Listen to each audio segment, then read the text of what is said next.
Hey guys, how's it going? Welcome to Shoot Easy Motorcycle Camp Cooking.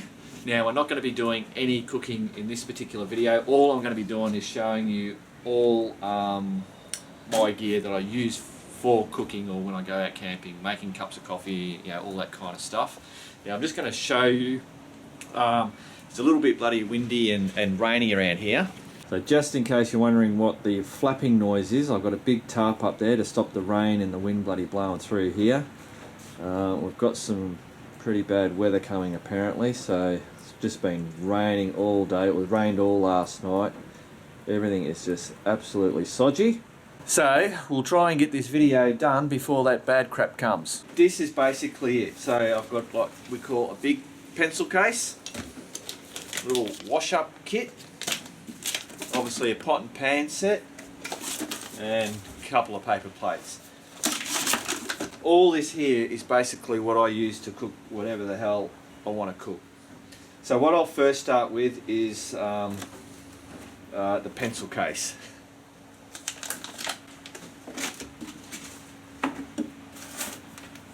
Alright, so this is just a pencil case. I bought it from the office store. It's just a nice big one, you know, something that school kids use. What I use, this just keeps all my bits and pieces in here. Now this is something new. Who was it? Can't remember who it was. I'm going to whack it up there.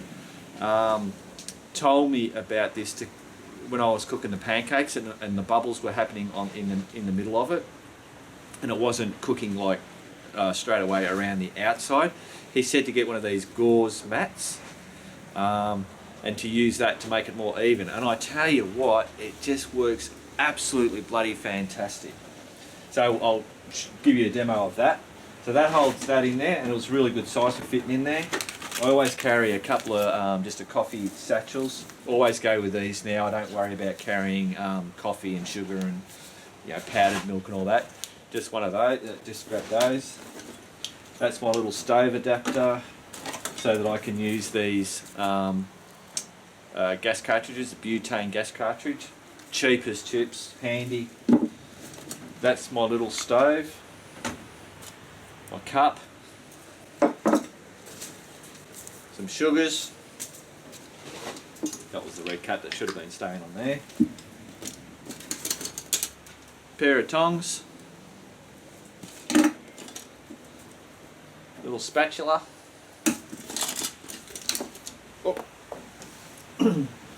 And of course, obviously, knife and fork, spoon and teaspoon. Now the way that, yeah, alright, so there. So that all just fits into that pencil case. Now also in here, in this side pocket, I've got paper towel. I just fold each individual one up. And then bits of aluminium foil. Aluminium foil. We call it aluminium. Americans call it aluminum. Aluminum foil. We call it aluminium. I don't know what the Poms call it. I think that we most probably would have got it from them, so they'd say aluminium. Alright, so that's, yeah, so a few pieces of that. That all fits in there. So my stove setup is simple. You guys have seen it before. Pull the gas stove out. Hook it onto here.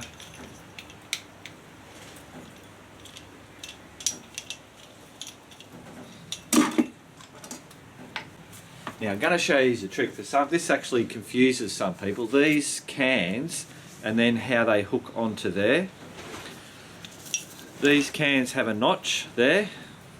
Oh, hopefully you can see that notch. And then on this it has a little notch and a big notch. That notch is to go for the top one. So you can see that this has got a ridge under it. So what you do is you line up that one there with that one there. And then I'm going to try and do this so you guys can see it. So that hooks over that bottom one. And then this comes down. And when I press, it's going to let out gas. Oh, it didn't let out gas. Normally it does. Oh, there you go. Oh, you can just hear it. But anyway, it lets out a little bit gas. That's not a problem. So that's it. That's on. pull out my little doodads. Make myself some space.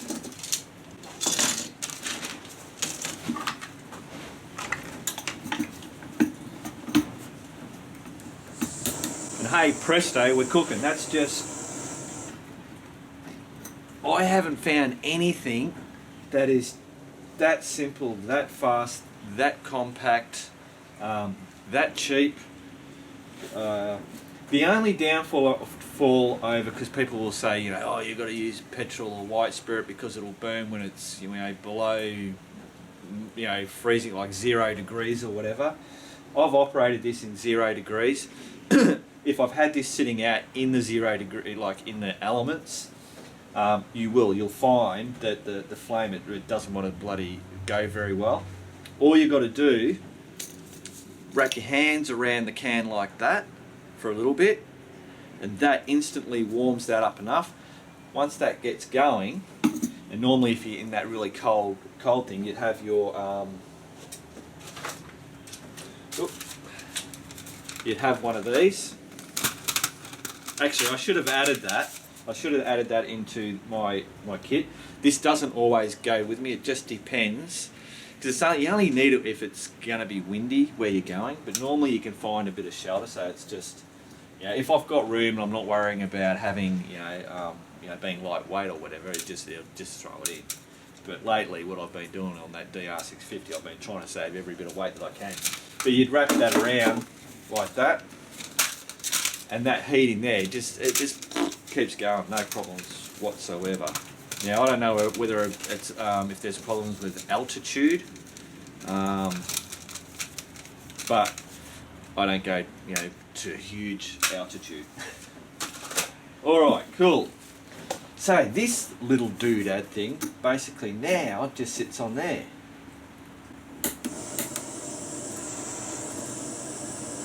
And that works an absolute bloody treat. I'll just bring you down so you can see what it's doing. See, basically what that does is it just distributes the heat to right out to the outside, so you just get a better heat all the way around your fry pan or your pot if you're doing something on the pot. Cool, so that's that. My pot's set up. I'll just keep that over to there. Now the only time I'd think I'd really use this particular thing, and I must admit, I was a bit worried about, you know, this, you know, waiting for it to cool down or whatever, but it actually cools down really quick. Same as what this does. I suppose there's not much to it, so it cools down pretty quick. So my pot system basically consists of a pan. Unfortunately, because these pots have been banged up, they're a bit funny. And a pot. That's all I need. In these pots, I actually sell these pots on our website.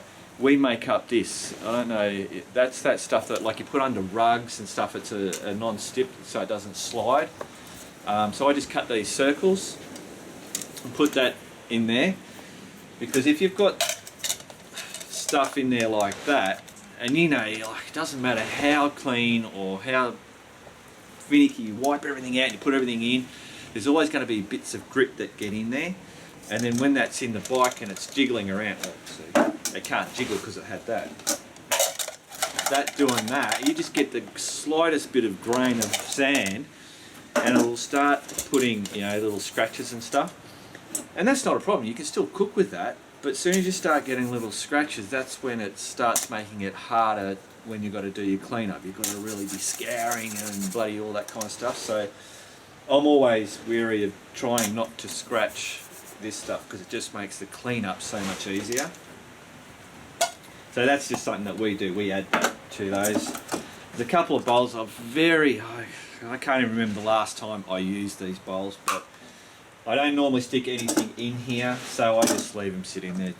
One day I might bloody need it, who knows. This is that new little addition, that, what do you call it, trivet. A trivet! and that works really good for putting stuff on there and not having that direct heat. And then of course I've got another one of those in there, if I can get it out. Cool, so whether it's bloody cooking up your stew, your soup, or 2-minute noodles, you name it, whatever you can use a pot for, obviously. Fry pan doing eggs, I can get 2 eggs in there perfectly, and they obviously join together, and then you flip the 2 eggs together. I think you've seen me do that anyway. So the other thing that I use, I hope I'm not rambling guys and I'm making a bit of sense here, but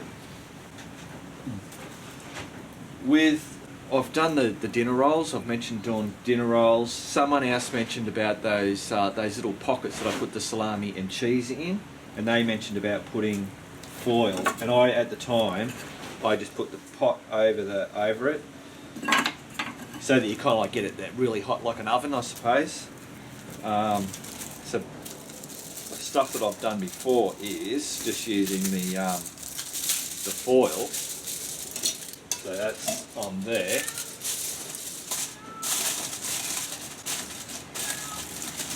Just basically wrap that like that. I always like to poke a little hole in there because I don't like things getting, like the bread, you don't want the bread to get it can get moist and stuff. You want that the condensation or whatever the hell, the moisture to get the hell out of there. So that's one thing that I use the foil for.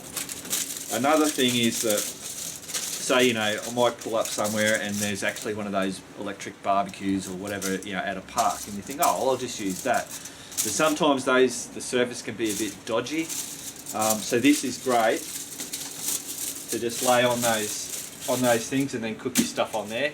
I mean, you know, hoodlums get out there and bloody idiots and they go pissing on them and all that kind of stuff. You know, birds bloody shit on the bloody things and all that kind of stuff. So that's a really good idea, just to have that, whack it on there, cook, screw that up, and then throw it in the bin. Remember, throw it in the bin.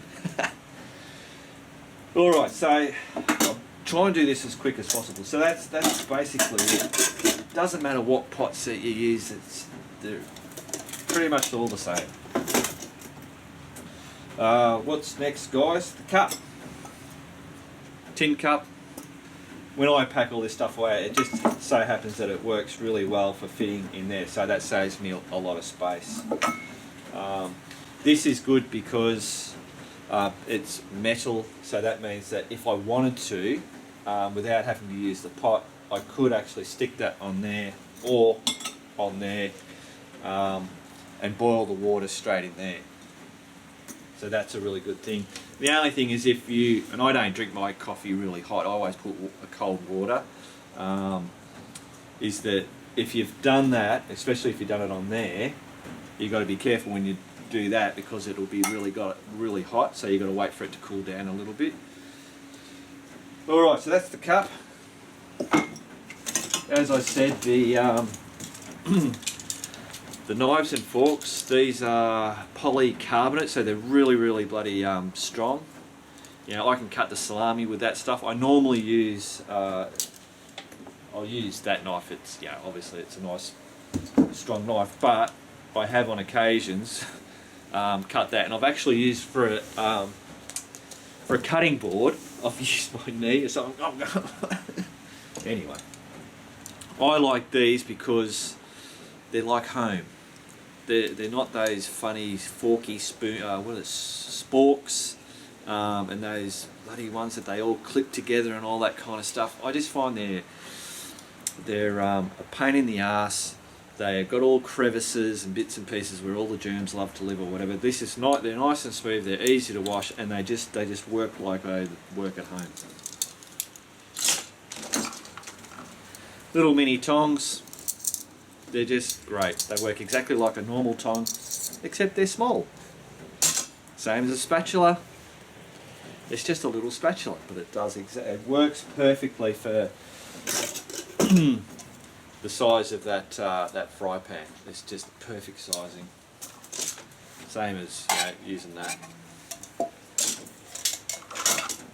What else we got? those paper towel. I've mentioned before about using the paper towel for cleanup. So when that's all greasy and whatever, you just get in there, get all that major bloody gunk off. That gets thrown into the fire or into the bin. And that just means there's a whole lot less crap that's going to go in your wash up. So as we know, what is it? The solution to pollution is dilution. So the more crap that you have in there, the more water you're going to have and the dishwashing liquid. So normally, you know, you're kind of like sparing on water. So the least amount of water and stuff that I use, the better. That's mostly sounds stupid, but that's how I work. What else have I got, guys? I think that's pretty much it. I've got the bloody thing there. Paper plates, as I've said before, I just use paper plates now. I don't know, you can't beat it. Now the wash up, Duvalaki. Open this up.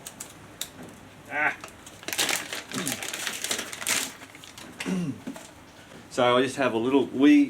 That whole bloody thing. We sell that. So it comes with a little scourer.